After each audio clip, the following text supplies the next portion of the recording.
Can you hear me now?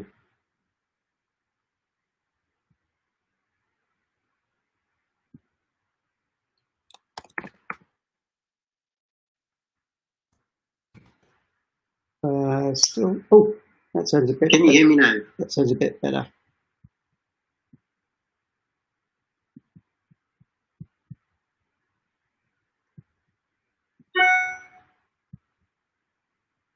Get rid of that.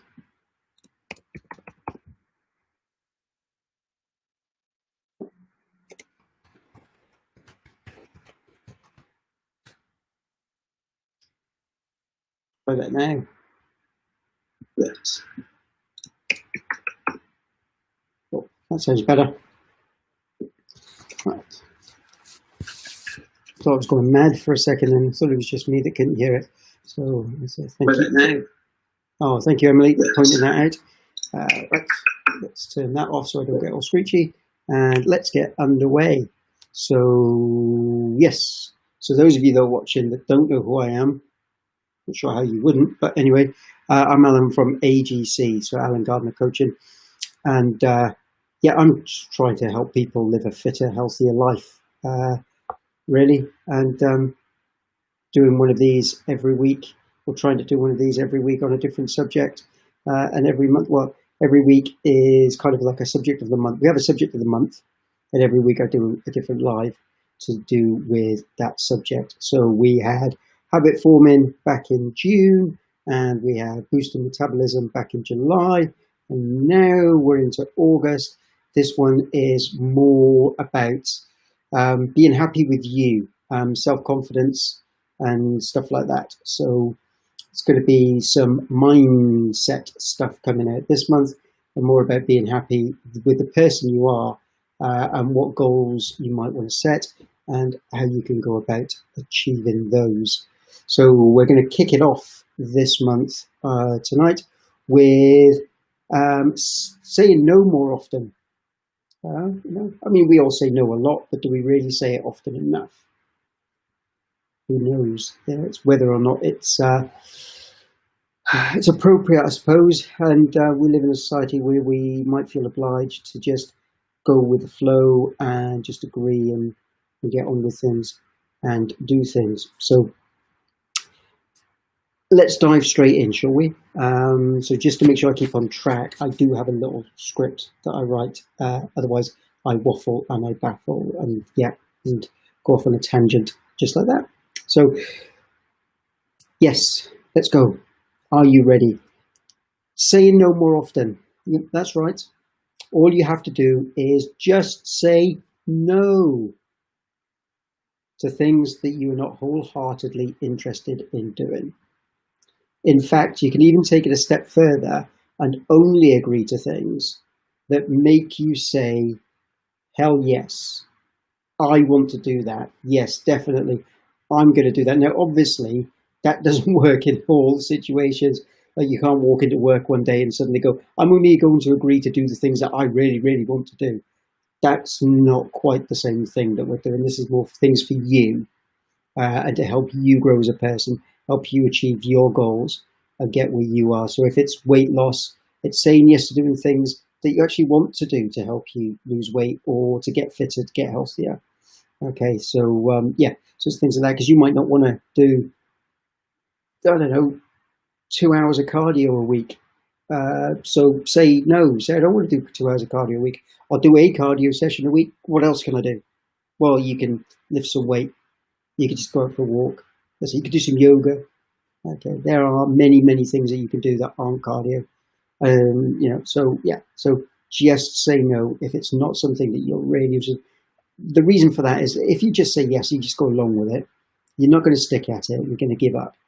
And we've all been there, and we've all done that, and we all do it, and I still do it. I say, yeah, I'm going to do that, I'm going to do that program, and then I'm not really into it. So, but no, I don't. I just go, right, I'm only going to do programs and workouts that I enjoy doing. So I either do programs that I develop myself for my own clients, or I do programs by the fitness company that I'm affiliated with, because they produce absolutely stonking great programs. But I don't do all of their programs because they do things focused around ballet and boxing and they're not really me. That's not what I'm into, you know.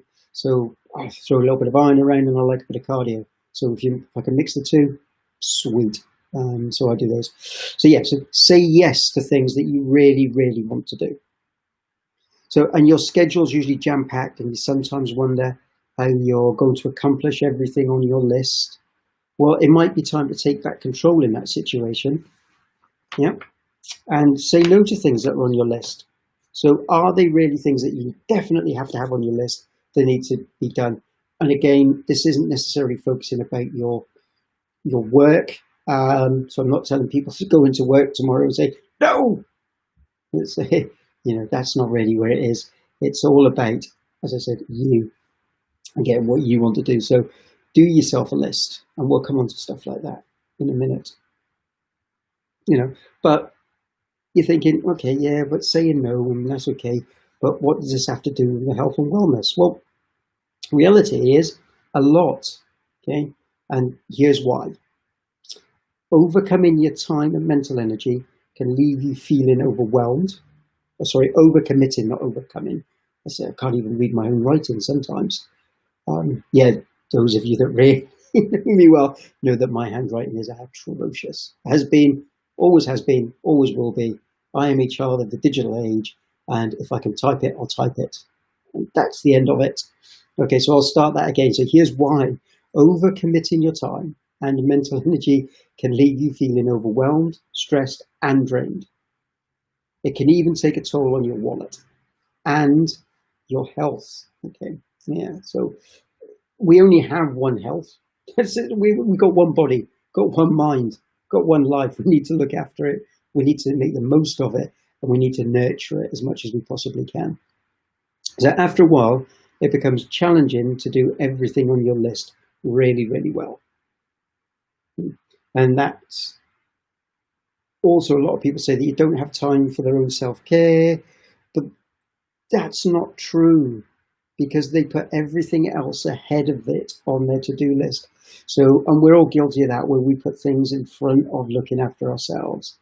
But sometimes you've got to look at it and you've got to go, right, is that something that can wait? Or is there, so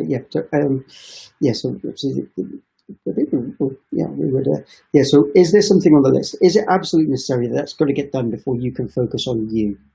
Okay, so obviously, if you've got children, you've got to look after them. Looking after them obviously comes first as a priority. But is getting them an extra snack from the cupboard more important than you spending 10 minutes having some peace and quiet? Probably not. I mean, they can wait for the extra snack. If they've had their meals and that snack's a bonus, they're not going to be hard done by waiting for that. Is it doing something for somebody else? If you said, oh yeah, I'll come and do that for you, but maybe you say, no, actually, I can't do that for you today. I can do it tomorrow because I need to do something for myself today. Yeah. So that's the sort of thing that we all know. And the truth is that if you limit what you do to the things that you truly value and are excited about, you bring up the level of quality, also the level of enjoyment. So you really enjoy starting to do things more. And when you're happy and you're motivated and you're enjoying doing things are easier. Yeah, we all do that. If you're enjoying work, work flies by. If you're not enjoying work, work drags. Yeah, and that's the same with anything. So the more that you can get around to doing that and get excited about doing things, the more you enjoy. I get excited about doing my workouts. I enjoy them. My workouts fly by, and I forget that or an hour ago on some of them because I really doing them. And I know that's not for everybody, but that's me. So, and that's pretty cool that I got to that point. But it took me a while to get there. I was doing workouts for years because I had to do them, because I had to lose the weight, not because I had to feel better, not because I had to have more confidence, because I had to lose weight. Now I do them because I want to keep the weight off. That's a biggie, and I want to keep the confidence that it's given me to have the weight off and to be more fit and active and being around for the girls, because that's really important to me. that they do that. And I'm excited about doing that. I'm excited about sharing that journey with each and every one of you as well. So some of you get fed up of hearing my stuff about it, and that's cool. It's not for everyone. I don't mind if you scroll on by. That's cool. Yeah, I really don't. Yeah. So anyway, let's get back to it. So where were we? Yeah, get excited. So one way to start saying no more often is to think about what your priorities are. What are you working towards right now? Is it building better relationships? Is it your family, your health, or even your career? And I know all those things sound great, but working towards all of them at the same time is very challenging. It doesn't necessarily mean that you ignore things that are not your priority, but they do fall lower on your list right now. Yeah? So, and then you build them back up again. So once you have your priority in mind, it's easier to say yes to the things that fall in line with it, the things that make you excited and will add value to your life. It's also easier to say no to the things that don't align with your top priority. So for example, if your family is your main priority, that can still include career and health activities, since providing for them, being a role model, and being healthy are all part of the equation. So it all fits in, and it's all about finding that balance, and that not sort of balance, because people talk about balance a lot with health and wellness. It's a blend. Okay, so it's a blend of eating healthy, it's a blend of being active, and it's a blend about being happy. So it is eating healthy, being active, and it's a pyramid. So it's three sides to it. So we've got to do that, but that comes more in another one. So we'll get that. So oh yes. So one way that you'll know that saying no to something is the right thing is to trust your instincts. If you feel a sense of relief at the thought of not doing it, then you're probably better off without it. That doesn't mean your job, unless you've got another job lined up to go to. Okay, don't blame me if you walk in and quit your job. I'm not telling you to do that. And if actually saying the word no is hard for you, one trick is to use definitive words instead of a vague excuse or an apology. So here's some samples.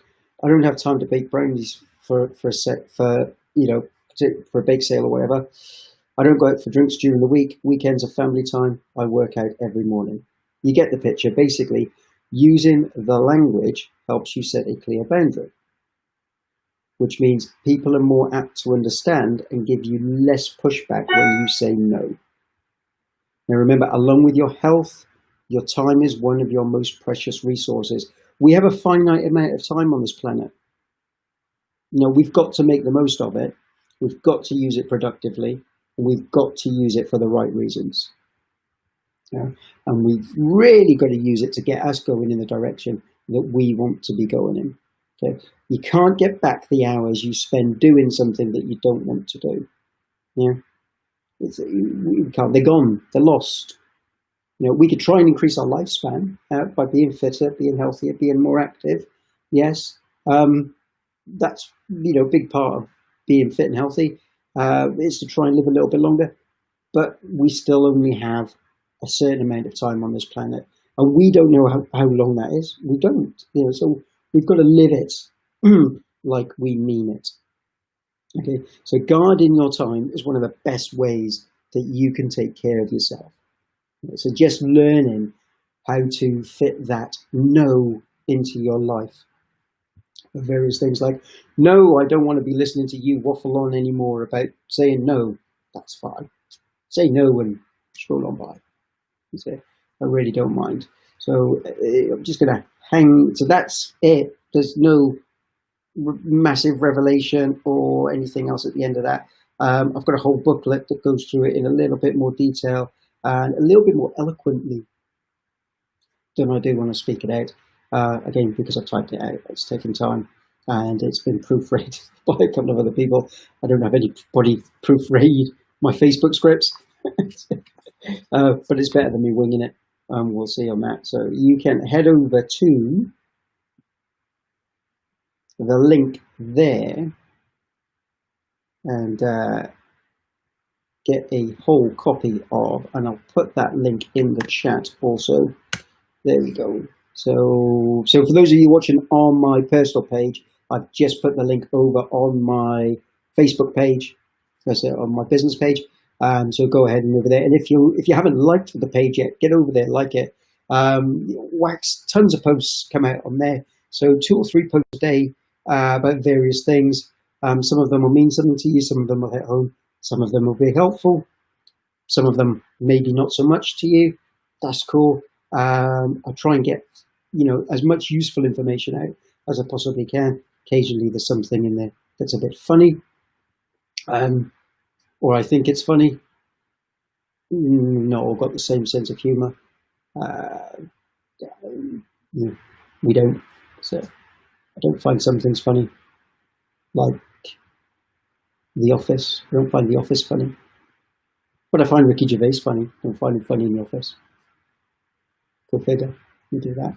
So, right. So, any questions whilst I'm still here? So, before I disappear. Anybody? Am I frozen?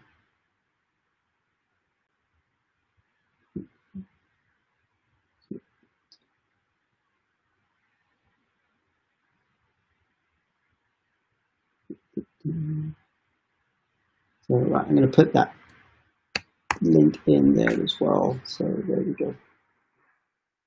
So yeah, so I'll put the link in my personal page now as well, just so that you guys can get along. Hopefully, everyone has heard me. If not, the recording the video will go up, and if there's no sound on it, I'll re-record it without all the waffle, and put some subtitles on it. See how we go with that. But if there are no questions, which is cool, so I'll give you a little bit of a heads up on the title for next week. It is How to Shut Down That Negative Voice in Your Head. Got some highbrow stuff coming up this month. This is all good stuff. I'm going to stay tuned for these. So subscribe. So yeah, if you're watching on YouTube, give me a thumbs up if you liked it, give me a thumbs down if you didn't, and hit that subscribe button down below. The link for the booklet will be in the video description at the end. So, okay. So with that being said, thank you all very much for listening. I've been me, you've been you, and we'll speak again.